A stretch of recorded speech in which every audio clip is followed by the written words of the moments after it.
23. Dinner with dear old Dad. John. I stopped at the rental before heading to the restaurant and grabbed the black dress suit with the gray vest, pastel blue shirt, and pastel pink and black striped tie. I wasn't much of a stylist when it came to fashion. Joseph had put a great outfit together for me. It was nice to get out of the uniform I usually wore at the academy. I dressed and hurried down, jumping into the Jag. Luckily for me, the restaurant wasn't far. I made it there fairly quickly. Everyone was already there when the hostess led me to the table. I was fortunate that they had just taken their seats as I arrived. "Ah, there he is, right on cue," Joseph said. He had to act the part, so I knew it would probably aggravate Dr. Nicholson. He was a serious man that would be annoyed by the tiniest of things. This was going to be an interesting dinner. Dr. Nicholson sized me up. I felt his eyes search for Claudia. I had no reason to doubt Joseph or Michael had revealed why she would be absent. At least, as far as I knew, he knew she was ill. "Forgive my tardiness, Father. He interrupted me. "Seeing to the care of the lovely Miss Bell. Yes, I've been informed." He, Joseph, and Michael were sharing a bottle of wine. I was nervous and uneasy. Dr. Nicholson could tell. He was always keen to such things. Joseph was so well put together this evening that when I glanced over at him, he flashed me a single smile. He wore a nice dark charcoal suit, two-button style with a finished polished sheen in a pastel pink color. The tie he wore with it was a bold blue with a white checkered pattern. It was something different to the plain black attire he was forced to wear as his guardian uniform. "Yes, sir," I answered. I took the seat to the right of him, seeing it was the only space left, and saved specifically for me, no doubt. He immediately probed me for more information. "How is the lovely Miss Bell?" He set the napkin on his lap. "Still ill, isn't she, nephew?" Joseph volunteered. I worried about his attempts to help me out on filling me in on the gaps, because Dr. Nicholson was always unpredictable. He could easily become a tyrant. "Yes, sir," I answered with only the slightest hesitation. I felt a buzz in my pants pocket. Almost immediately I knew who it was, and my heart lit up. "Joseph? When I ask for your input or need an answer regarding my son's affairs, I will ask for it. I believe John can answer for himself." And there it was, his arrogant voice lecturing and demeaning Joseph. I gazed slightly to my right to catch a sight of Michael. He looked nervous and uneasy as he stirred in his seat. He took a sip from his wine glass. Joseph did what guardians do. He took the correction as a form of discipline and instruction. An electrical charge raced up my back, making me shudder. Her energy could reach me this far. I wish I could be in her arms. The hands of my watch moved slightly, and I panicked. "She's doing well enough, Father. She just fainted." Joseph's eyes found mine from the other end of the table. "Fainted?" Dr. Nicholson asked with mock concern. I noticed he wasn't wearing his watch, but that didn't mean anything. A slight energy surge would make the watch move, no matter how far or where the source of the energy was indicated to be coming. Joseph's eyes were still focused on me. I made a face at him, trying not to attract attention. What was he trying to tell me? One would think by now I would know what his expressions meant. But what was he panicking about? Didn't he see Dr. Nicholson wasn't wearing a watch? "Well, that could account for a whole number of medical issues. Let's explore them, shall we?" Dr. Nicholson suggested. I just wanted a chance to glance at my phone. I felt another buzz. "We don't have to," I whispered. Michael might have thought my words were the act of an embarrassed teenage boy having his father interrogate him. He wasn't far from the truth, but in this case it was my boss. "Dehydration would cause fainting," he continued, ignoring me. "Was she dehydrated?" My upper lip tightened as I clenched my jaw.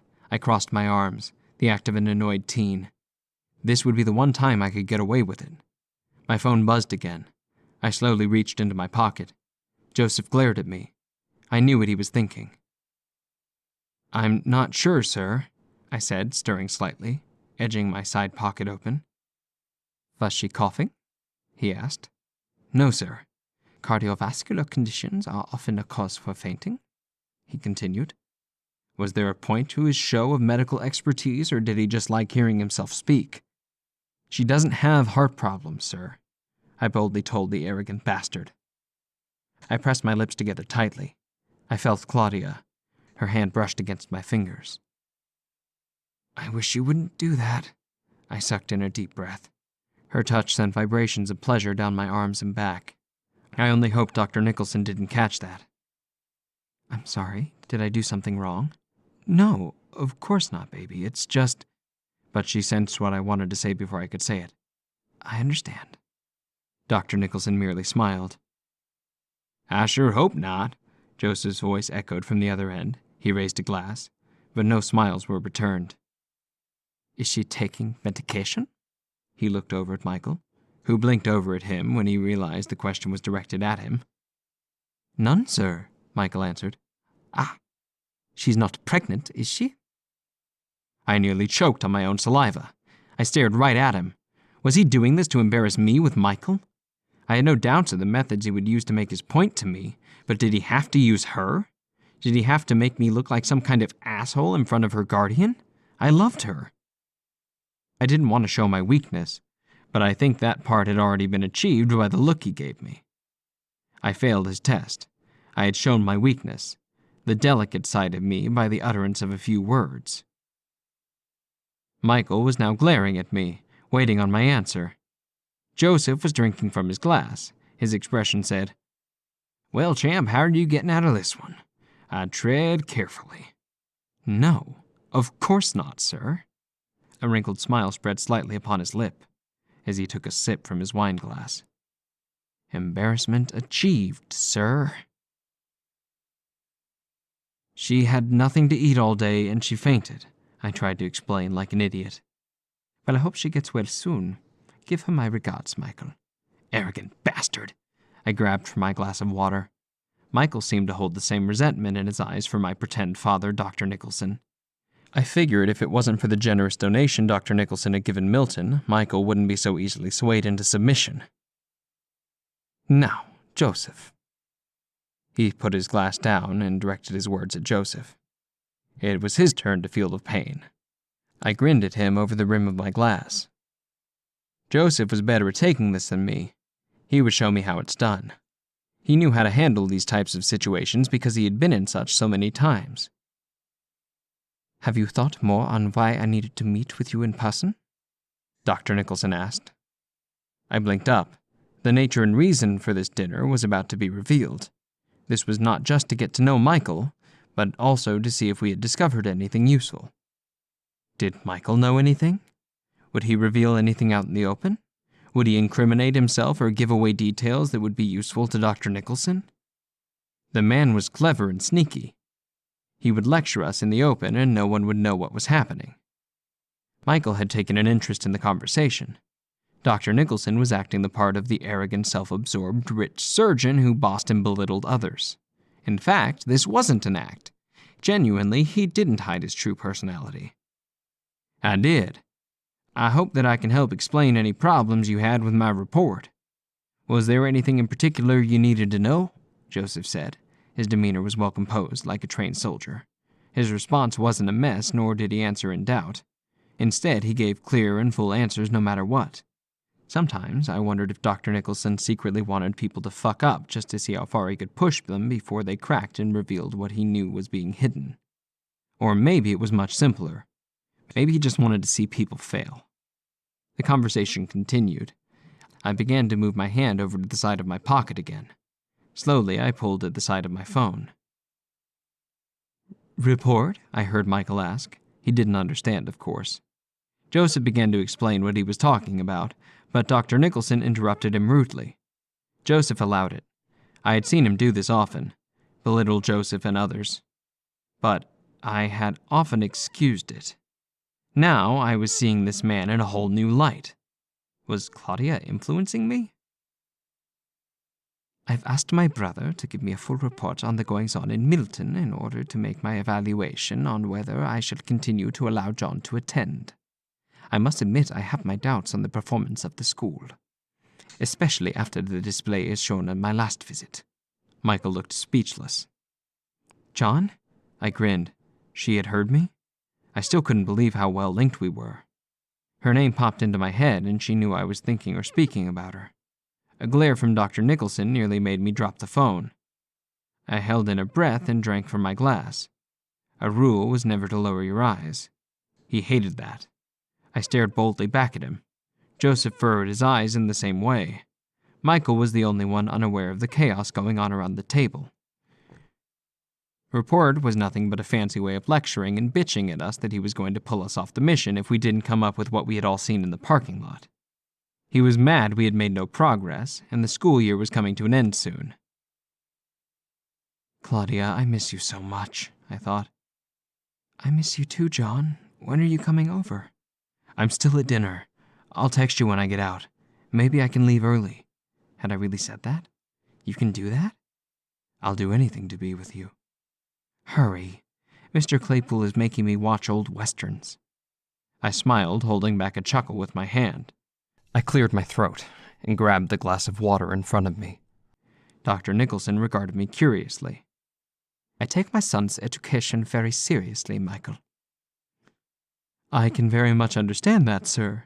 Let me just assure you, Milton has high marks. Its performance has never been in question." I put my glass down. The phone was on my lap now. I scrolled through the messages she had left me. Emojis with hearts and kisses and an "I miss you." I smiled, looking up briefly. It was safe as long as the conversation continued around me. "I question it. I'm sure as an employee of the Milton staff, you would no doubt try to assure any parent of such. So I don't take much stock in such remarks or the opinions of an assistant principal," Dr. Nicholson rudely said. "That is the reason I have Joseph prepare a report to include summaries of past years and present performance, tests, and student capacity to assure the school isn't overpopulated. I need assurance every child's needs are being met, including those of my son. Joseph might be caring for him, but I am still his father. And I write the checks." I glanced up as Michael stirred in his seat. He was lucky he only had to endure one dinner. I had to endure my entire life with this man. I added hearts and an "I love you" to a text and sent it to Claudia. I also added a Western gif of the three amigos. She'd get a kick out of that. I laughed lightly to myself. Of course, it's because of Joseph's report that I decided to offer my support and donations. Dangled the donations in his face. "Nice move, Dr. Nicholson." It was his way of saying, "You owe me." I was bored. I caught a stare from Joseph. He moved his head slightly left to right, trying to be sneaky and still firm. He knew what I was doing. I was acting the part of the bored teenage son. At that moment, the only thing on my mind was Claudia. "I was surprised to see Milton had such high marks.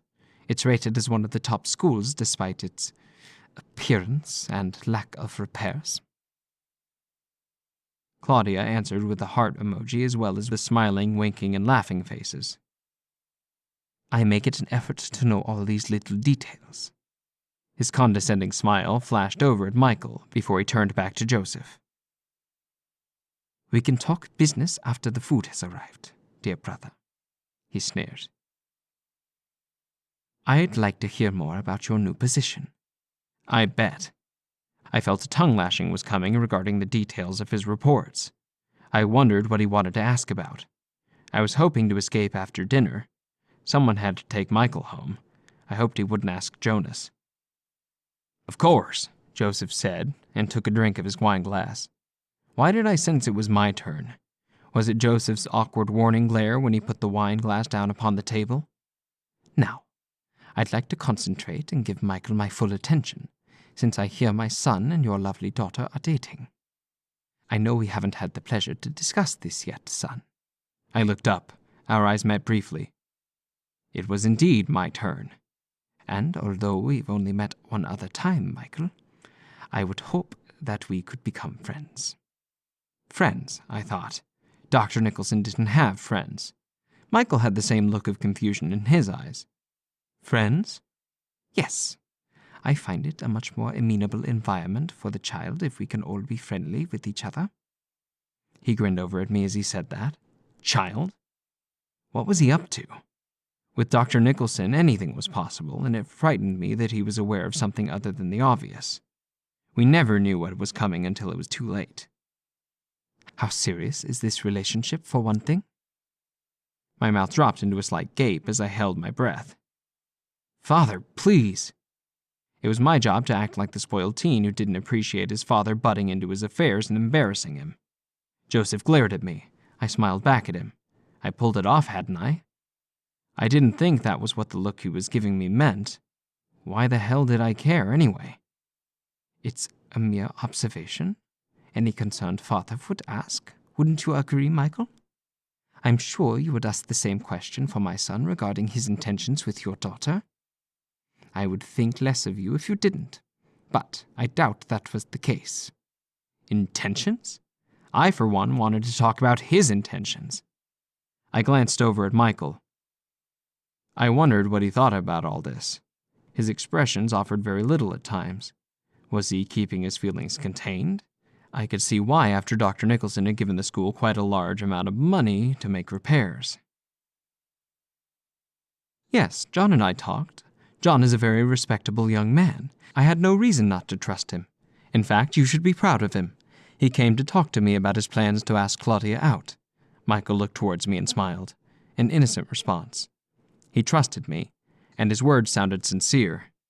One look from Dr. Nicholson, and I had a bad feeling they were about to be tested. Ah, did he?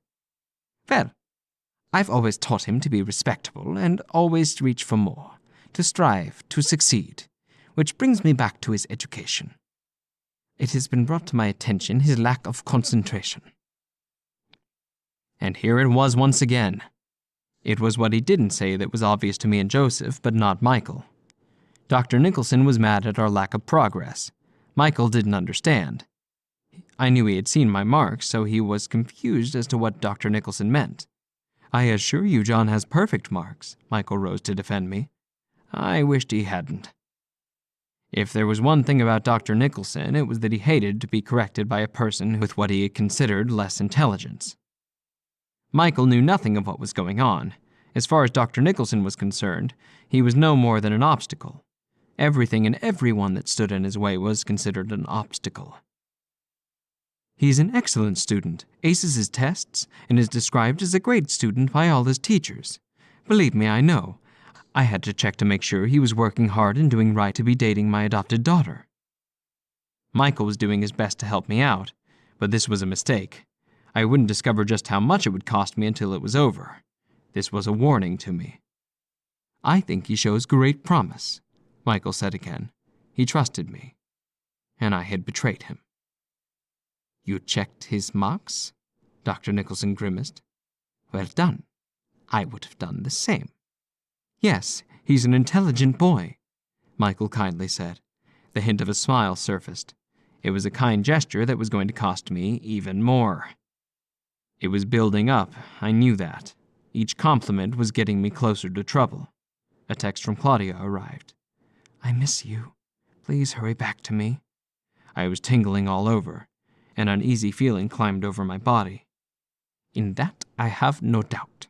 Dr. Nicholson continued his discussion with Michael. I raised my eyes and caught Joseph staring at me hard.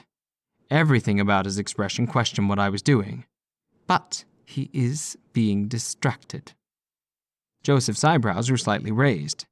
His expression said he'd warned me, but my expression was asking him the obvious. What had he said to Dr. Nicholson? Only he had the power to say or divert Dr. Nicholson's ideas. That anything was distracting me. If he even suspected I was being unfocused, Joseph had fed his concerns and inflamed his curiosity by feeding it with ideas that his suspicions were founded. If that was the case, Joseph had betrayed me. Distracted? Michael seemed offended and had every right to be. How could he say that to a man and not expect him to be insulted at least a bit? I hope you know I mean no disrespect, Michael. His education is very important to me. He should have no time for anything else but his work. I've been considering and discussing this with John, enrollment in a top academy overseas. It's one of the reasons Joseph has been collecting such information for me. What? He was pulling us off the mission? He curved her lips slightly. John knows this. Has he not been truthful with you and the lovely Miss Bell about his future at Milton? Surprised, I looked up. Shit! That asshole! I travel a lot, and that being the case, I move a lot. I've been to Europe more times than I can count. John has opted to stay with my brother, but I'm considering a permanent move back to London. That being the case, I'm taking John with me and sending him to a nice college. One I've been considering for some time now. Michael looked shocked. He trusted me, and I hadn't been truthful with him. I had said nothing about moving away. I could argue that I knew nothing about it, but Dr. Nicholson had already revealed that I knew, but had failed to tell them. I hope John has not given the lovely Miss Bell any high hopes he was planning on a lengthy stay. If he has, he hasn't been truthful. Michael was glancing over at me. Joseph poured himself another glass of wine. He looked like he wanted to disappear. No, I didn't know. Michael, I said. When he met my eyes, he looked disappointed. I wanted to explain, but I knew I couldn't give him what I really wanted, the truth. Claudia is going to be very disappointed. She's going to be so hurt, John. I swallowed. Dr. Nicholson had taken the last part of Michael's trust from me. I never meant to... I started, but it was too late. He had been betrayed by my dishonesty. He was more concerned about Claudia's feelings. But he didn't know what she knew. Would this cause him to try to keep us apart?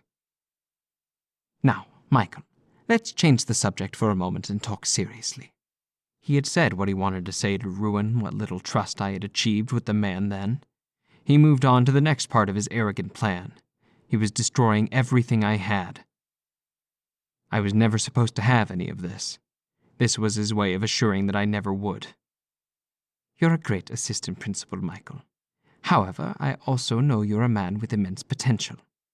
A man who has been passed quite a few times as a candidate for principal. He let Michael think about his words. A long silent pause followed as he took a moment to let all he had said sink in.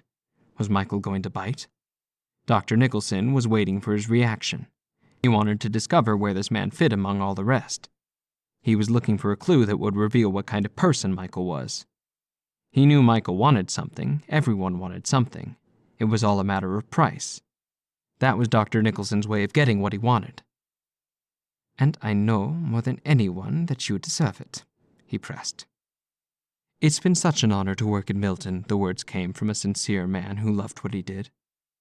There were not many like him left in the world. It was not what Dr. Nicholson expected. I don't know anything else I would rather be doing.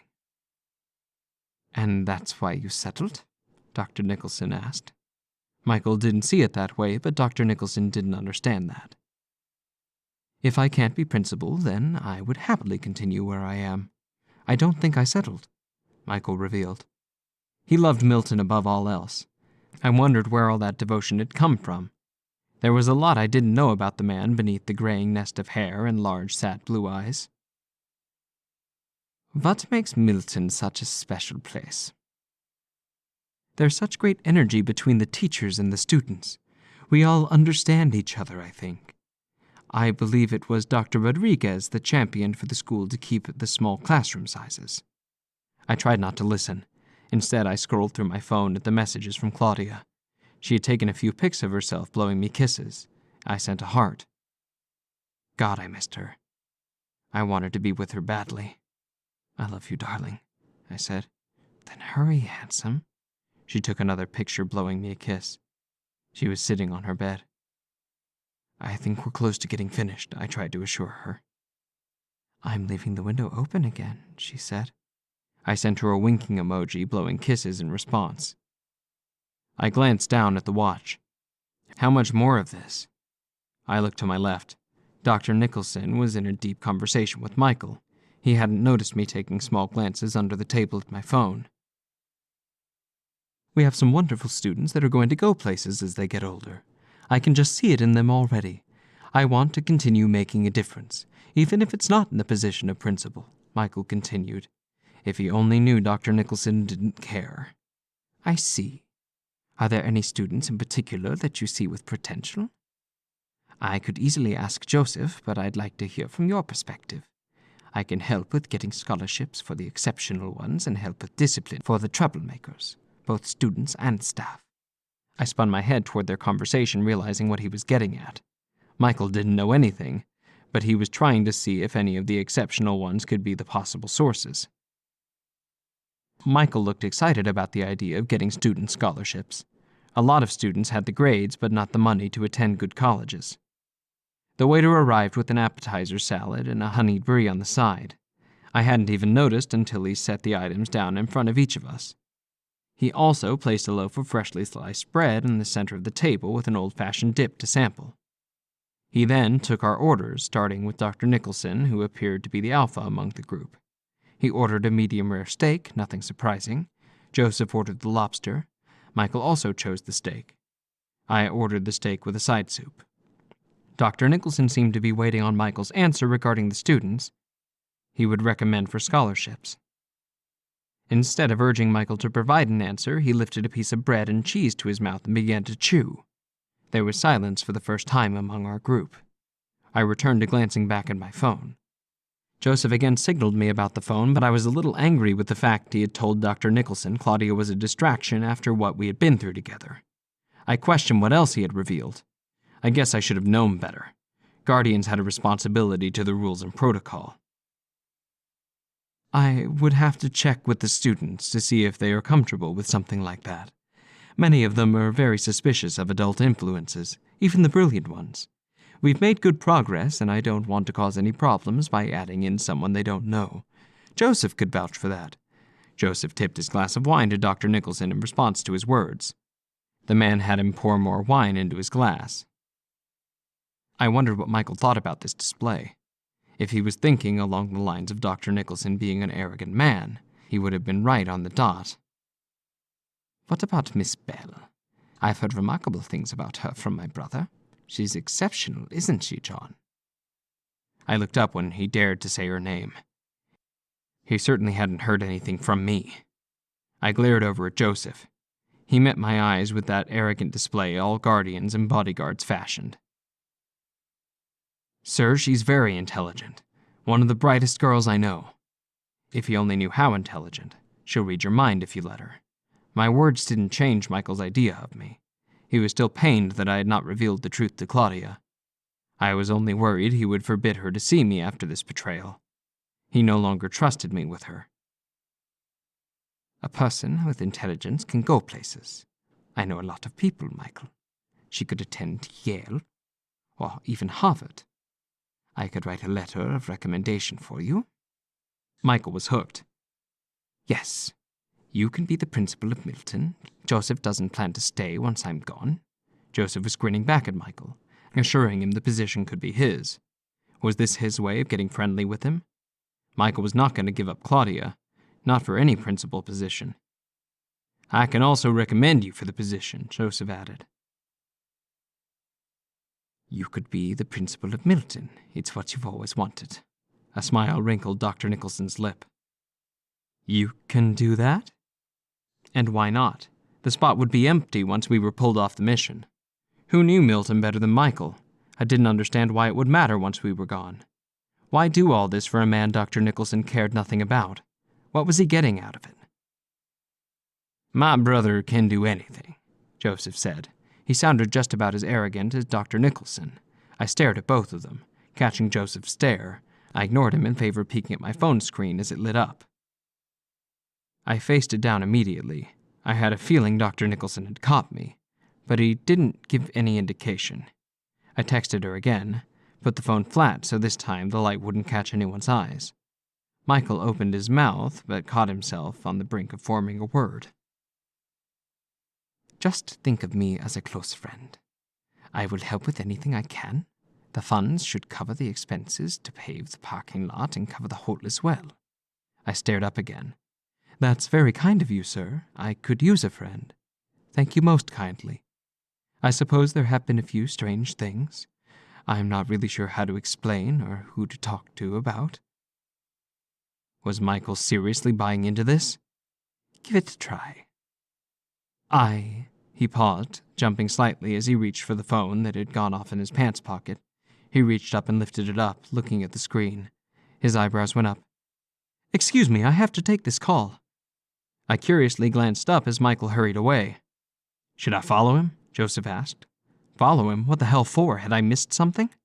No, Dr. Nicholson responded. Michael walked toward the front of the restaurant.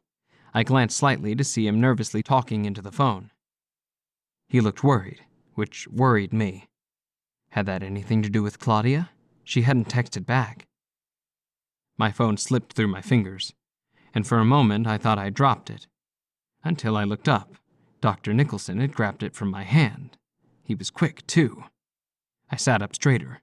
Joseph narrowed his eyes at me, warning me not to challenge the boss. I bit my lip hard, but didn't say anything. I held back. I felt like a child who was being picked on by a bully. Dr. Nicholson didn't say anything, but merely scrolled through the messages I had been typing. My love story displayed on the small screen for him to read. I was embarrassed. It made me happy to see that the lights of the restaurant were dim and dark so no one could see the color on my face. I observed his eyes as he went through the messages one at a time. He gazed back at me quickly, then he continued to scroll and read my personal words to the girl that I loved. He put the phone down on the table and pushed it to me. I didn't take it right away. I was waiting for him to scold me. I waited, but nothing happened. Dr. Nicholson didn't say anything. I really wished he would have said something, anything. Saying nothing was so much worse, because I didn't know what he was thinking. Take Mr. McClellan home, he finally said. I slowly took the phone from the table and rose, standing a few seconds to meet Joseph's eyes. I was betrayed by him yet again. He had reported my weakness to Dr. Nicholson, but I couldn't completely blame him. I had done the worst to myself right in front of him. I had proven Joseph's words were true. Joseph settled on his seat. He and the boss still had more to discuss, and I wasn't going to be a part of the meeting. Not this time.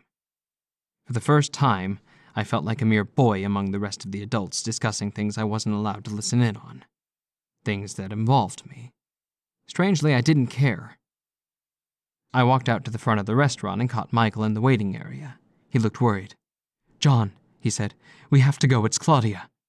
I had been so keen to Dr. Nicholson that I hadn't realized I hadn't felt her. Claudia? Claudia! I called out to her.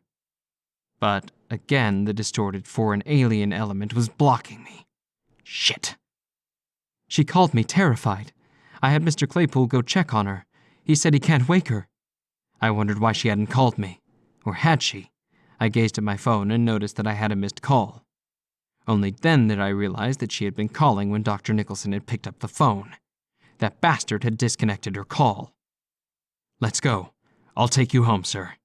I grabbed his arm and led him toward the door. He stopped me abruptly, looking back into the restaurant. I should really say goodbye to your father. Don't worry, I'll deal with Dad later. Are you sure? I'm positive. He'll understand. I'll tell Uncle Joseph. Michael nodded, and we hurried out of the restaurant. I glanced back once and caught sight of Dr. Nicholson and Joseph having a very deep conversation. I was troubled, but not as much as I thought I would be.